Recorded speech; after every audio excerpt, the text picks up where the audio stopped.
evening, class, and welcome to Sticks and Flip-Flops, class number 3. This is a double... 10 commandments and 7 deadly sins with 7 virtues. Okay, let's establish some roles here. I am the teacher. You are the student. Student's roles. Only speak when you raise your hand and let the teacher do her freaking job. Now, yes, as my student said, our lesson today is a double lesson. First part of the lesson is the 10 Commandments, not suggestions. They are commands. Commandments. And the 7 deadly sins with the attached bonus of the 7 virtues that can help us to trump those 7 deadly sins. But first we have to talk about the 10 Commandments. Thou shalt not kill. Normally, if there were more bodied students here, I would have them try to fill out as many as possible in the correct number. I can do most of them. But there's only one who's here and he doesn't really know the numbers. So we'll just get right into the lesson. First off, before we get into the actual 10 Commandments, we have to talk a little bit about the history of the 10 Commandments. Does anybody know, were the 10 Commandments given to? Moses. Very good. They were given to Moses. You didn't raise your hand, but that's okay. Hey, I'm your fiance. It doesn't matter. In whose book? You're still a student for this hour or 2 hours. They was given to Moses on Mount Sinai. Does anybody know what book of the Bible this story of the 10 Commandments happens in? Moses' story. That's not a chapter in the Bible. What Bible book? I'll give you a hint. It starts with an E. Emory? No. Exodus. Yes, Exodus. Very good. That is important because that is on the quiz. There are many books in the Bible that discuss the 10 Commandments, but the very first one is Exodus, and that is the story that the 10 Commandments is based off of. The rest are reiterations of the story of Exodus, and that Leviticus is one, Mark is another. There's loads of books in the Bible that take parts of the 10 Commandments, but the full story itself is in Exodus. And that is pretty much all that's important for the quiz as far as history goes. So, the first 10 of the 10 Commandments is one of the most important. They're all important. They're all... Can I try naming them off? Now what? Can I try naming them off? You can, but the whole point of the game was to name the number too, and you don't know the numbers. Yeah. So... But can I name them and then you put them in the right spot? Sure. So, he's going to try to name them, and I'm supposed to put them in the right numbers. So this should be interesting. Thou shalt not kill.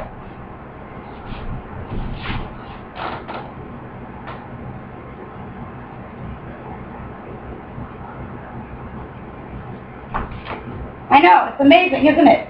All the way on the second tier, he shall not kill is number 6. Thou shalt honor thy mother, thy father.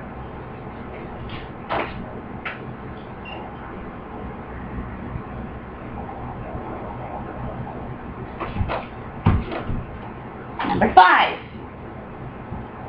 Thou shalt honor thy neighbor. That's not really... Honoring your neighbor falls under number 5. And we'll discuss that when we get into the actual lesson. Worship thy God.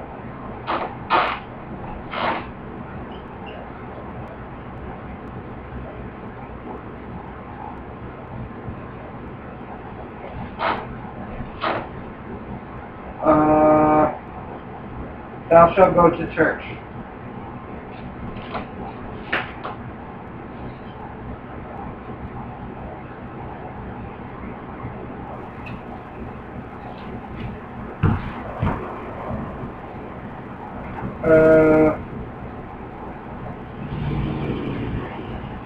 Thou shalt avoid sin.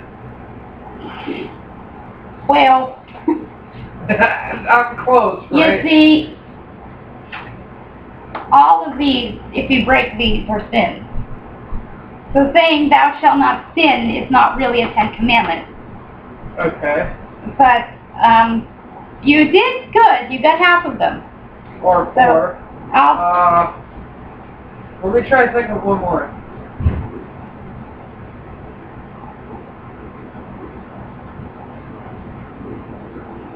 Thou shalt love God.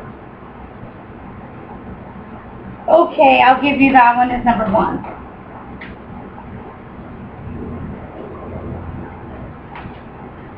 Now you have half, so I'll fill in the other half. Okay. What's 3?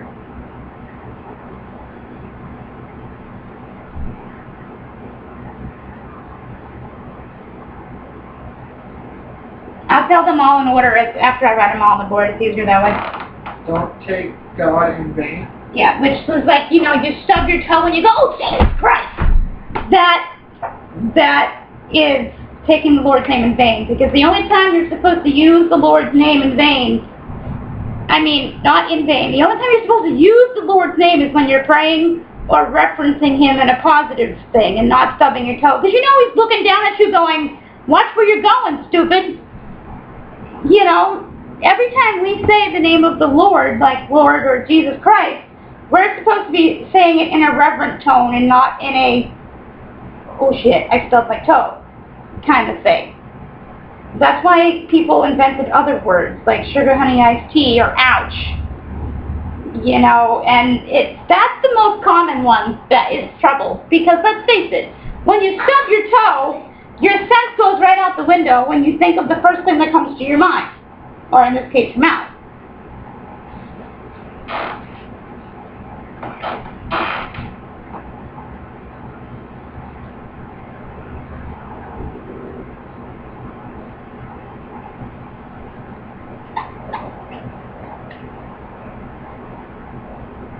You shall not commit adultery.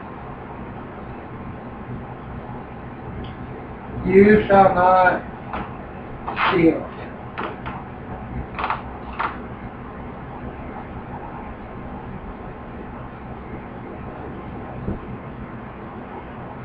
No what? No lying. Number 9 is you shall not lie.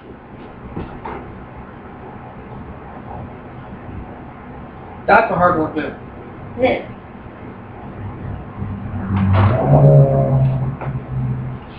I'll explain this one when we get there. Do not covet. Covet, yeah. Because a lot of people will sit there and they'll go, well, covet means steal. So how come there's 2 that says do not steal, 8 and 10?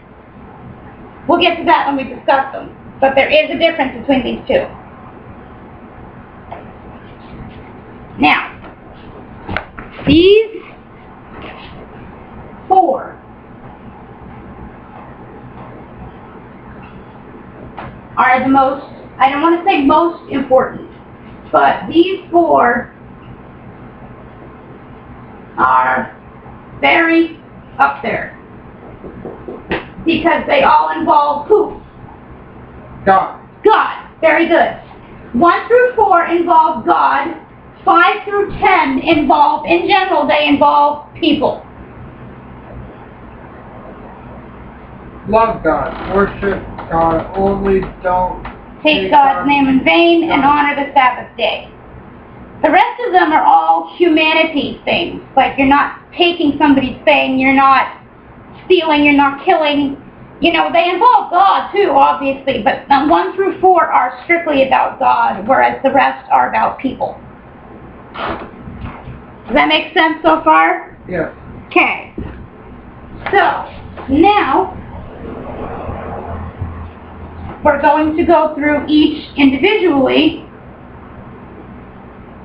and talk about what it means. So let's leave the first one up there. Love God. Now, obviously, I simplified it. Love God. The actual way that it's written on my notes is you shall have no other gods before me.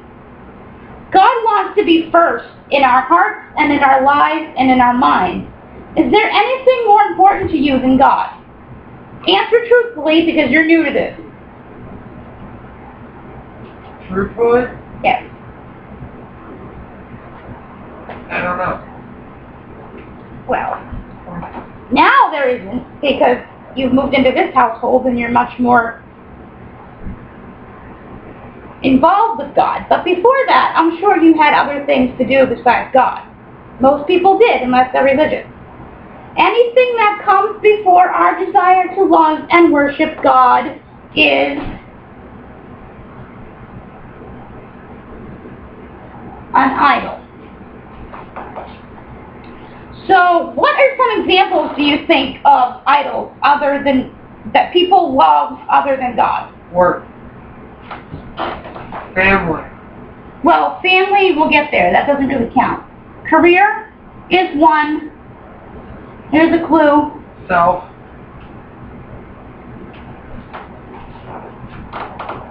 Money. Money. Self, yes, people are self-centered. That's example. Sports. Especially your men.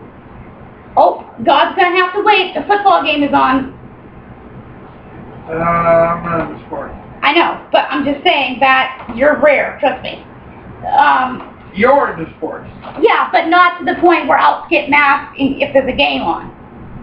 There are men that will do that. Oh, you go to church for me today because the Patriots are playing.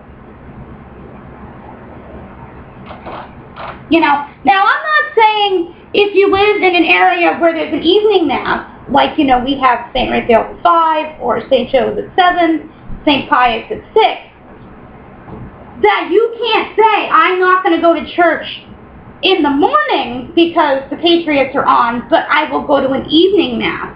In a way, you're still kind of moving God aside for football, but the intention is to still go, and that's why a lot of churches created evening masses. Between that and nurses that have to work 7 to 7, you know, you can't really get to church. So, that's the first one. The second one, worship God only. God wants our complete attention and affection. Our love for Him should affect every area of our lives. That's what I mean when God has to be the center of your life, because you've got, you know, your spouse. You've got children. You got your work. You've got work. In some cases, sports. You've got activities. We'll put that under activities. You've got, family. Yeah, family. Outing. Family stuff. You've got, bills. You've got,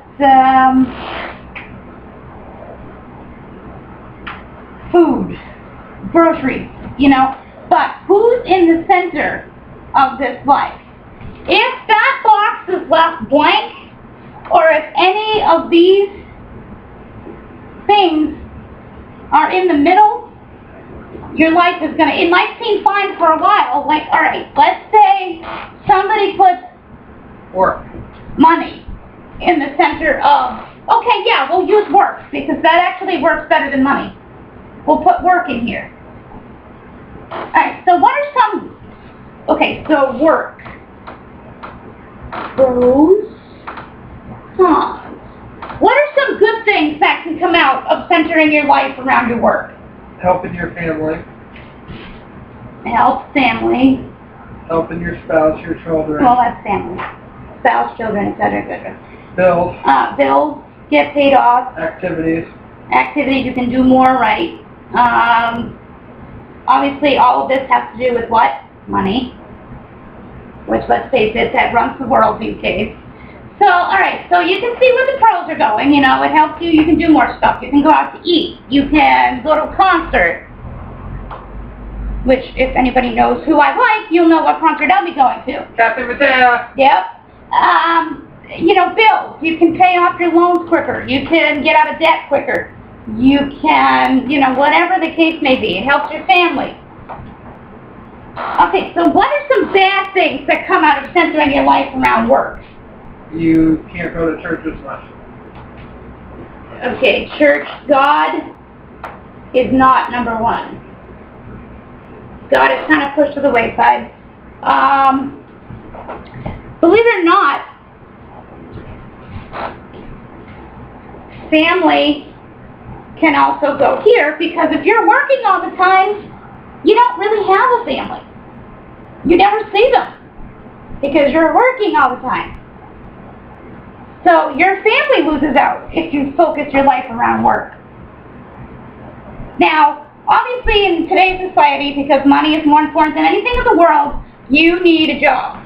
There's no way around it. A job is needed. A career is needed. But if you take work out of the middle and put it back down here and put God in the middle, what do you think is going to happen? If your life is centered around God, all of these other things will fall into place. Life is like a big puzzle, honestly. It's a jigsaw puzzle.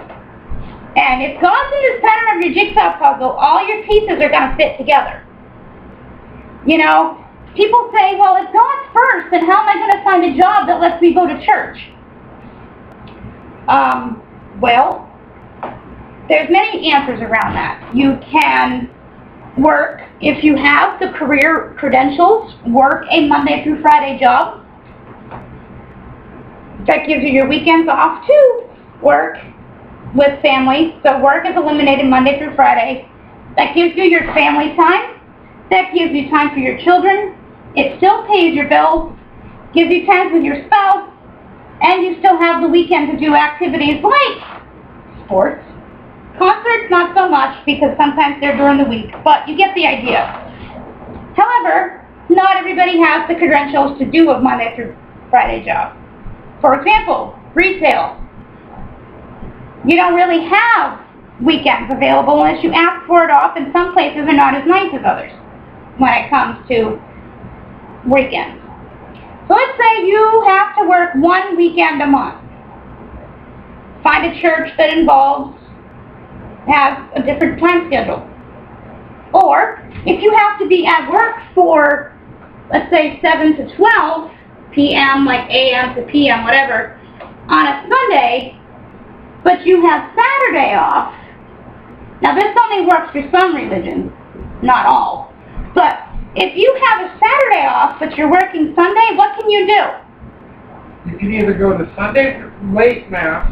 You can find a church that has a Sunday night Mass, right? Or Saturday night Mass. Or Saturday morning. No, Saturday morning doesn't count.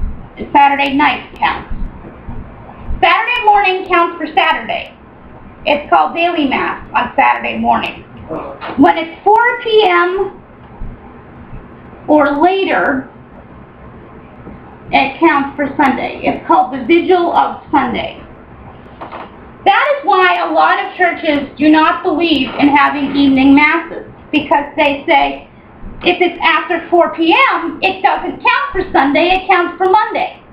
That's why there's only a very select few churches that have an evening mass. However, they're becoming more and more popular because a lot of them are being called life team masses, which are upbeat, charismatic masses for teenagers. But, our church, there's 3 in Manchester that have evening masses.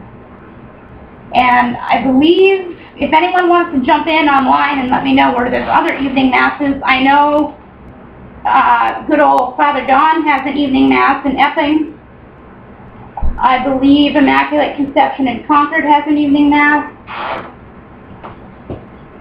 That's all I know off the top of my head. I believe there's somewhere else too.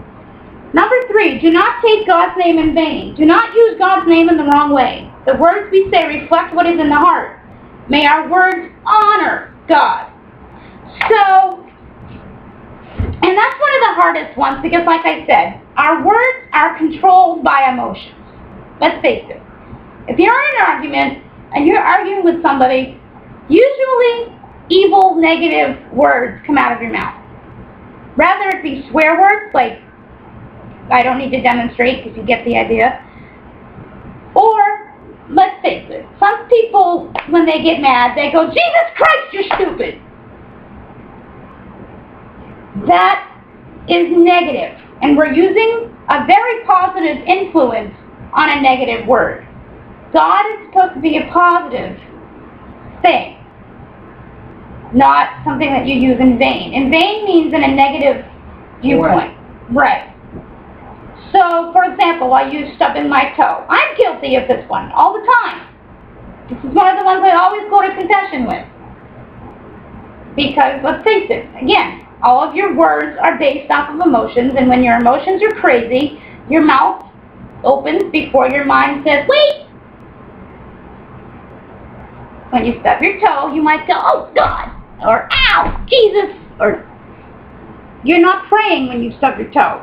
I mean, unless you're one of those holier-than-thou Catholics that's like, well, Jesus, I stubbed my toe, could you heal it for me? But, seriously, who does that? That's why I use holier-than-thou as an example.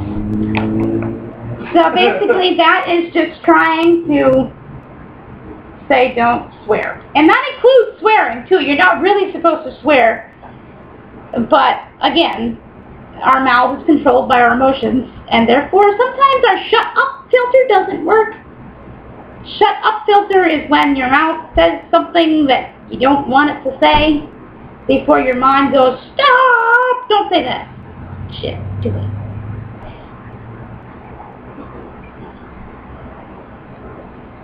Number 4, rest on the Sabbath day and think about God. This is where your Baptists, like my mother, even though she's Catholic, she still has the Baptist mentality, and other Christians will say, well, it says to think about God. It doesn't say go to church, which technically is true, but each religion has its own way of living out this commandment, and Catholics, their way of living out to honor the Sabbath day is to go to Mass. The Sabbath day was a day God set aside for the children of Israel to rest and worship Him. It is similar to Sunday, when many families take special time to attend church. When we are in love with our Lord, we will want to go to church and learn about Him. However, we need not just set one day aside to worship the Lord. As a Christian, we will want to continue gathering together, worshiping and growing throughout the week. And that is why many Catholic churches have at least a few weekday masses. We, however, in the vicinity of this neighborhood are lucky enough to have 3 churches that have daily mass. 4. 4? The one near my old house. Yeah, but I don't know what time their masses are. And they're not every day. They have certain days. The Church on the Hill, St. Marie's, Sacred Heart, and St. Ray's. That's what I call St. Ray's, St. Ray's. Now, Even though it's spelled St. yes, I shortened it to St. Ray's. St. Marie's, not only do they have one Mass every day of the week, they have 2. Really? They have Monday through Friday, 7:15 a.m. and 5:30 p.m. plus Saturday morning at 7:15. Sacred Heart is not every day, but it's Monday through Thursday at 8 a.m. And these are in the chapel. So is this one. Sacred Heart is in the main church because there is no chapel. And St. Rayfield, alright, Monday through Wednesday is 12 noon. Thursday, 8:30 a.m. Friday, 6 p.m. And all of these are in the chapel. Now, so if you live within the West Side area and you want to go to Mass during the week, you have really no excuse. Because you're going to find one time that works. Oh, yeah.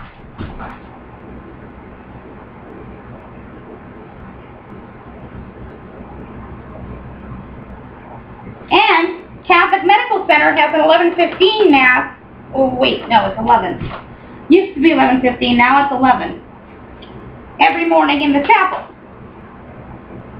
So you really have no reason to not make Mass if you want to go to Mass. I'm not saying you have to go to Mass every day, but if you want to increase your Mass attendance, you have plenty of places to go and plenty of options. So that's the way that you, as Catholics, can worship the Sabbath day, is by going to church more than just on Sunday. You can also worship the Sabbath day during the week by... What else do Catholics do besides go to Mass? Pray more. Pray, yes. You know, when you say a rosary or a chaplet of Divine Mercy or a chaplet of St. Michael or a Sacred Heart Novena or a whatever your prayer life is, even just waking up and praying with your Bible, that's honoring, you're giving your life to God, you're giving your day to God. That is what's most important. Number 5, respect and obey your parents. I always say the sacrament says you have to respect them. It doesn't say you have to like them. Because let's face it, sometimes our parents can drive us crazy. Mine can. But you have to respect them. They were given to you as a gift. They are your parents. When they're gone, they're gone. So try to respect them as much as humanly possible. Obviously, if there's been cases of abuse and neglect and stuff like that, it may be hard to do this commandment. But you got to do it. Even if it kills you, to say, oh yeah, I guess I love them. You know, obviously, you may not love your father the same way you do your mother, because let's face it, everybody has a favorite, daddy's little girl, mommy's boy, whatever the situation is. But you're supposed to love them somewhat equally. Also included in this one. So, and children have the worst time with this one, because they say it says honor your parents. That's it. Who else do you think falls under this category? Honor thy neighbor, honor thy sibling. We'll just sum this up with this word. Elders. Elders. This includes neighbors, Grandparents. Aunts, uncles.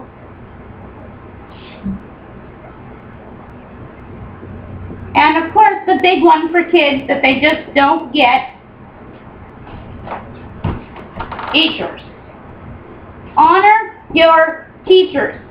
It doesn't mean that you have to love your teachers. They're not saying to start a relationship with everybody that comes through your path.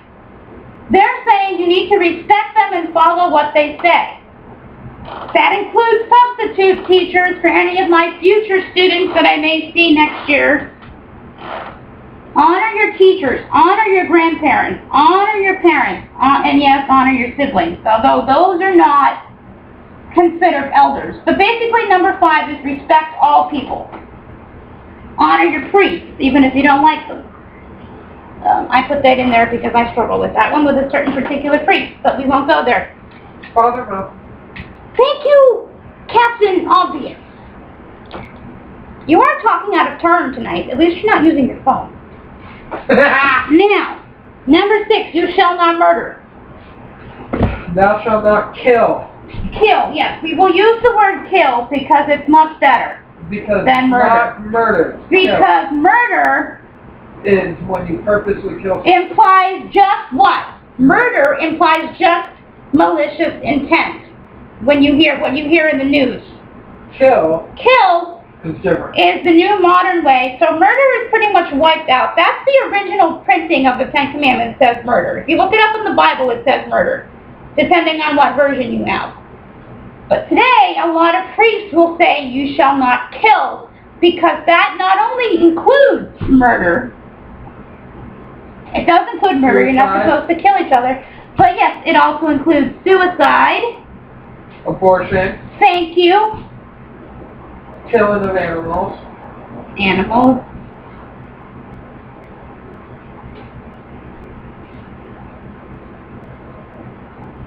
And apparently, and I think this is one too, someone was telling me that for Buddhist never worked, but killing someone's spirit. Yes. That it's not technically killing them physically, but Spiritual. it's Yes, that is a new added one, and I was wondering if you were going to get that one. That is the newest addition to this list. Kill is the new word that this commandment is using. Thou shalt not kill, because today's society has opened up the doors of murder to many different aspects. You've got murder, which is your capital offenses. I'm going to take this knife and stab it in someone's chest and kill them, or shoot them, or whatever. But also now you have suicide. You have abortion. You have the killing of animals, whether it's for game or for fun. And also spiritual. What this could include. Nice job. Thanks. I didn't break it though. That was the cat. But you have slander by your tongue. It's where you Action. literally destroy them on the inside, where they actually. Correct. Inner. Spiritual killing is inner. So you slander them by saying that they're a bad doctor because they didn't do what you wanted. Or you use your tongue and you say bad things about them. Or your actions. That's when, like, stabbing somebody in the back, you know that expression. It may not actually mean physically stabbing them, but your words can hurt like daggers. Like, my dad's family needs to work on this commandment. Those of you who know what I'm talking about know what I'm talking about. And this is why Catholics are against suicide.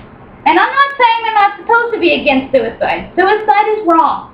But at that particular time, for that particular person, you don't know what was going through their head. So this is where people say you shouldn't really judge people that commit suicide. Because yes, they did something wrong, and it's something we'll never understand, we won't get it. But we don't know if they had a last minute, oh, I screwed up moment, but it was too late to be saved. This happens especially when people are alone. And I know a personal story, do not say it because I don't want it out there. I know a personal story where this is what happened to someone who was committing suicide and eventually did because he realized it was too late and it was too late.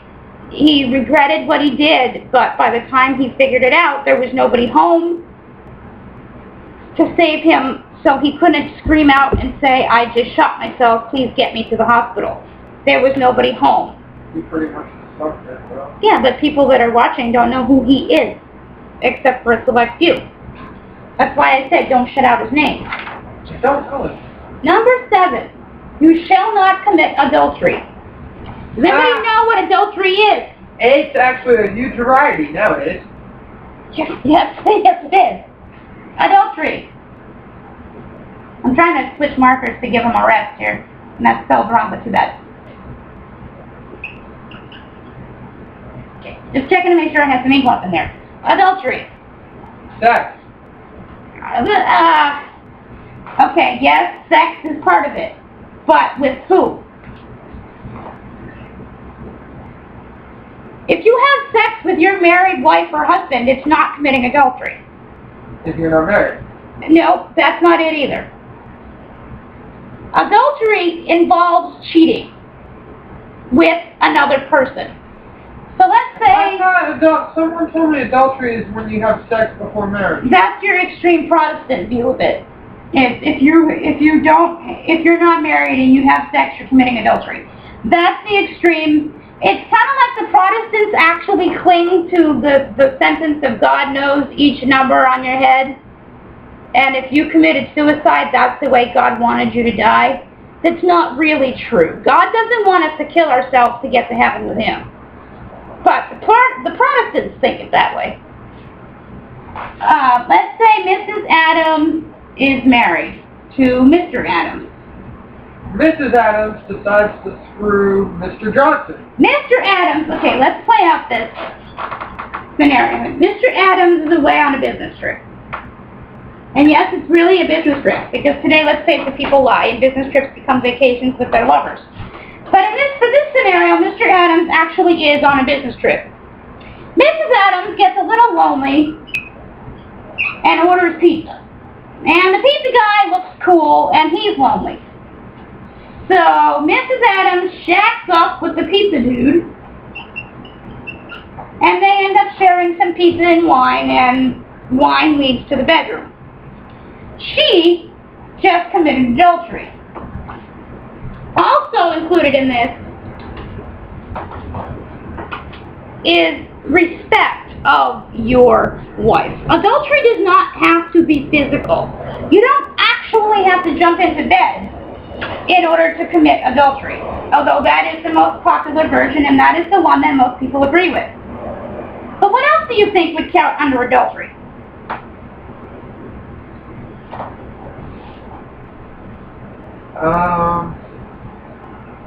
Talking about your wife behind her back?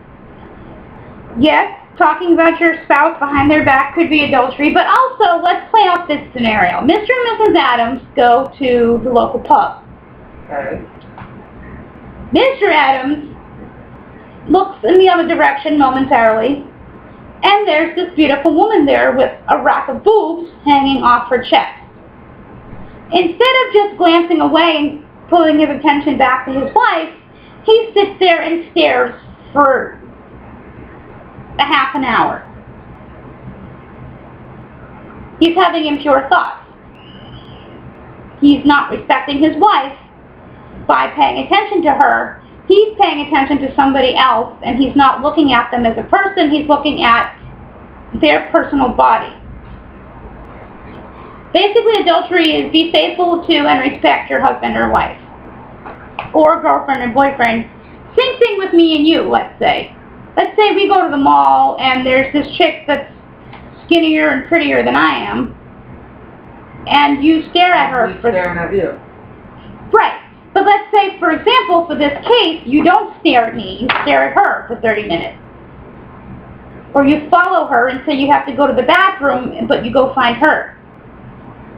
That's adultery. Because even though we're not married, you are still diverting your attention away from me, who you're supposed to be respecting and loving, and going towards somebody else.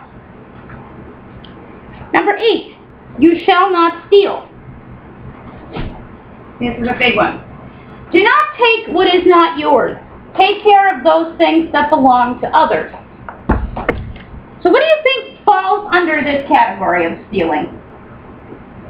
Can I do it? Obviously, I'll give you one. One is anything object. That wasn't what I was going to do. You know, you can't steal TVs. You can't steal...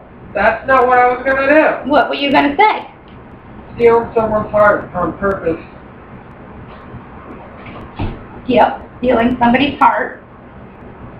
Like, you know your friend's dating this girl, and yeah. you steal her heart, and then you know in the end that you're not going to be with them, and you still do it. I can't believe that I have to write this one because it blows my mind. What? Stealing people's children.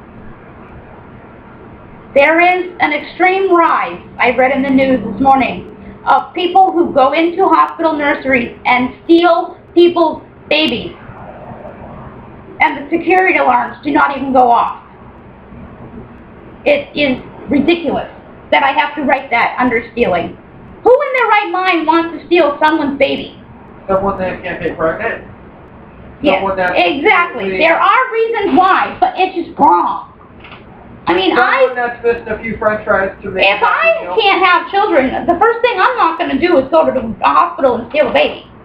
No, first thing we're going to do is go to a doctor to see why we can't have a baby. Exactly. And the second thing we're going to do is, if there is a way to have a baby, then we'll try having it that way. If we can't, then adopt. Exactly. Also, under stealing, students. Huh? Pay attention if you're a student. Tests and homework. You cheat on a test, you're stealing.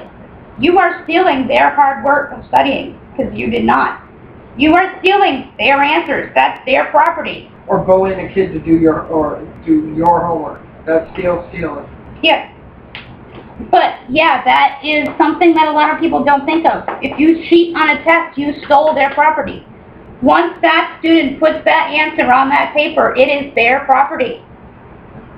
You steal their answer, you just stole. I know another one. Can I please tell you? I don't know the name of it. Is if you're doing a project for school and you put someone's quote from a book and you Plagiarism. There you go. Yes, and with tests and homework, my wonderful A student just mentioned plagiarism. Stealing someone else's quotations or words without using proper citations. There we go. That's a big one for college students. They think that they can just fake it and make it look like it's their own words. Even if you turn the words around, if you move two words and switch them, it's still the original context. It's just rewritten. But if you take a sentence and you completely rework it to say the same thing but not the same words, it can become yours. Kind of like with a recipe. Unless you add a new ingredient, it's not yours. You can't take Mrs. Field's apple pie recipe and say it's yours, unless you add a new ingredient to it. Like instead of just apples, you add cherry. Apple and cinnamon. Or apple and cinnamon, though cinnamon is usually in apple pie anyway. But if instead of just apples, you say, well, let's do apple cherry pie, then it's yours, because you added an ingredient that's not already in the recipe. So that is stealing. The next one, lying. There's many forms of lying. And I can't believe I'm never saying. Lying. You know you spelled it wrong. I know I did. Lying. Yes. But for this case, I'm using that word, so deal with it. Now, how are there many different lies? Well, you know the white lies, yes, they count. The little white lies. Because what happens to a white lie when you tell white lie after white lie after white lie? It becomes a big white lie. It becomes a big lie. Very good. They add up, don't they? But what other kind of lies are there? There's lies to protect people. Yes. Protection lies, but they're still lies. Granted, they're in good faith, because you're lying to protect somebody. It's like, however, for example, lying to protect somebody is also a crime, because you are aiding and abetting in their situation. No, I'm not talking about that.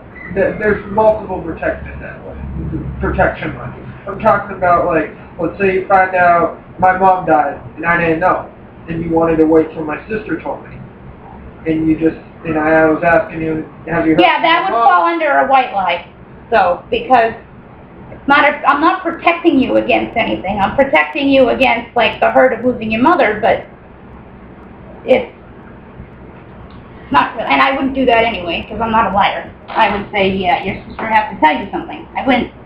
But, like, for example, protection lies that I was talking about. For example, like my brother screwed, let's say, well, let's use my sister instead, because I don't want to get your brother involved.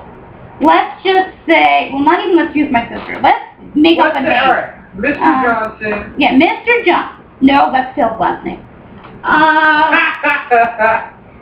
Let's just use a name. Mr. Green. Janie. No, yeah, we'll just say Janie. Okay. Janie is under house arrest, meaning she's supposed to stay in her house or in its vicinity, and she's supposed to be home by 9 o'clock. And let's say she went out to a family party, and it's 11 o'clock and she's still not back. Her PO shows up, her probation officer, shows up at my door and says, is Janie Smith here? And I say, no. And then the probation officer goes, well, where is she? She's supposed to be home by 9 o'clock. And let's say, instead of saying she's out with family at a family party, I say she's at work. I not only just lied, which I don't do, even though it's a protection lie, because I know where she is, I just aided and embedded in the fact that she broke her law, her probation. Now I can also be in trouble if they go to her work and find out she's not there, because I lied. I know where she is, but instead of telling them where she is, I said she's at work. And not only is that a bad that way, but let's say before she left, she promised me that she wouldn't touch a drink, because that's usually also something that has to be worked into a house arrest, is you can't touch alcohol or drugs. And she said, oh, I won't drink. But let's say she gets home. She's trashed. So now, she broke 2 things of her probationary law. And you still obeyed it. And I still obeyed it because I trusted her that she wouldn't drink, when in reality, let's face it, if that's the reason why she's on probation in the first place, the chances of her not doing it are pretty slim. Now, our last... There's one more lie, too. And that would be what? It's kind of like a lie, but it's the truth at the same time. It's where you take a truth and you lie a little bit just to hurt someone. Yeah, yeah. There's tons of lies. I'm sure everybody can come up with their own version. I'm sure everyone's been caught in a lie before, too. That sucks. Now, the last one. You shall not covet. How do you think covet is different than steal?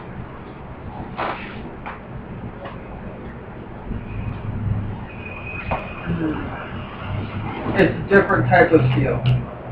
Correct. Stealing someone from their faith to go to a different faith.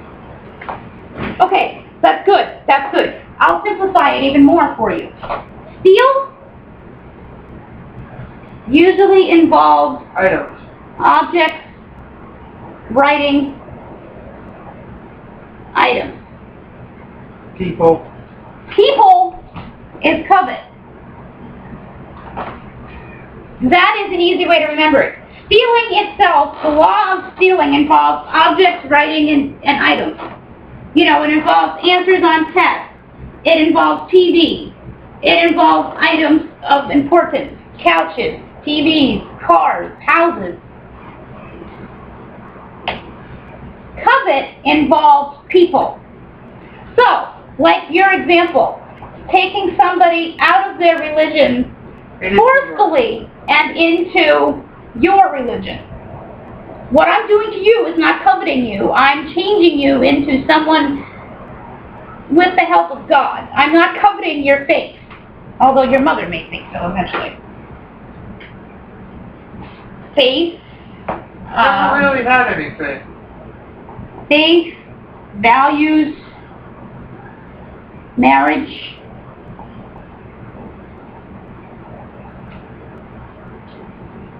We should be happy with what God has given us. We should not look at what someone else has and wish it would be ours. Again, I love using this example. You know how with cars, you buy a nice sports car. It's cool. You love it. It's got sunroof. It's got every new toy and on the man in it. The very next year, brand new model comes out. It's got more toys. It's got a moonroof and a sunroof. How's a moonroof? Moonroof is, it doesn't open, the window just slides up. So instead of having, you know how the sunroof, you can actually feel the air? Yeah. Moonroof does not open, it just has a slider so you can look out the window. But the window itself does not open to let the air in. So anyway, let's just go with that. Now, you want the new model.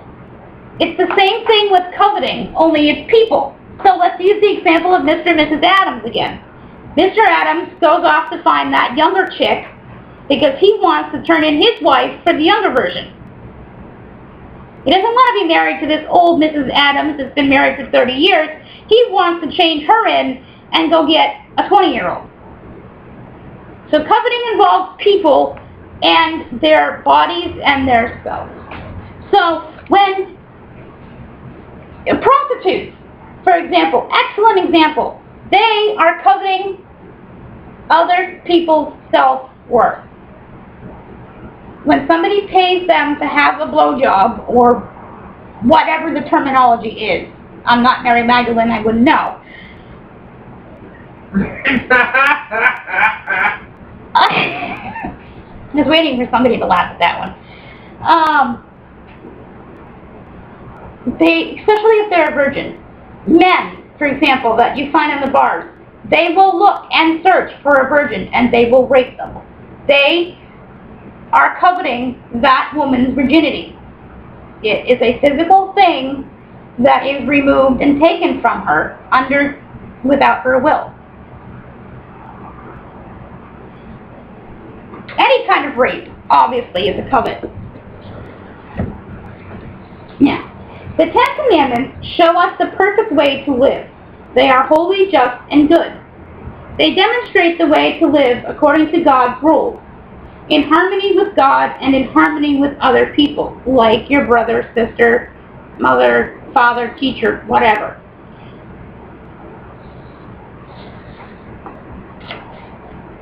Let's see. Blah, blah, blah. Alright. This isn't really part of a lesson. It's just crap that I printed out. Alright. So now that we've discussed the Ten Commandments, let's discuss with discussion questions. This isn't the quiz. This is discussion questions. So now I get to interact with you. We won't do all of them because that would take forever and I need to get the other lesson done before I run out of battery. So I'll just pick and choose a couple of them. How do the Ten Commandments play a part in your moral decision making? So moral decisions are when you're sitting there going, what am I supposed to do in this situation? How do the Ten Commandments reflect that? I don't know, I just learned them. Well, you need to think about them. So let's look at it this way. Let's say you, for some reason, are one of those men that are at the pub, but you still have a conscience. And you're saying, I want to take that woman's virginity, but ...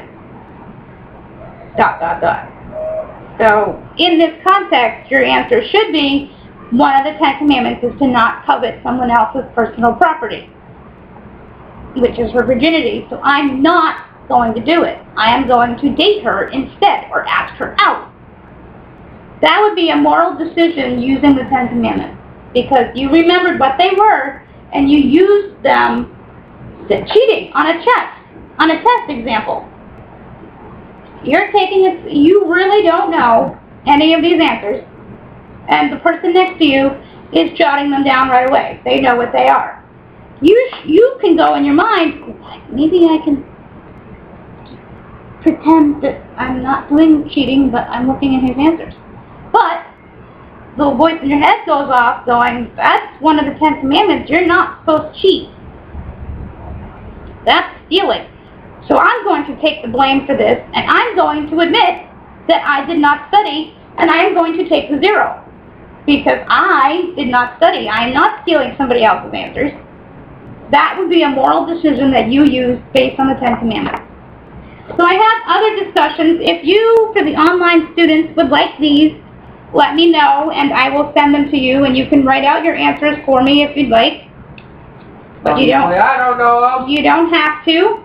They're discussion questions. They're actually meant for classes that are a little bit bigger than one, because it's supposed to be like I break you up into groups and you would discuss them. You would pick a few to answer out loud. Well, obviously I'm the only one here. Thank you! Okay, so now this is it for the Ten Commandments. So I am going to give him his test. Wait, there's 2 tests?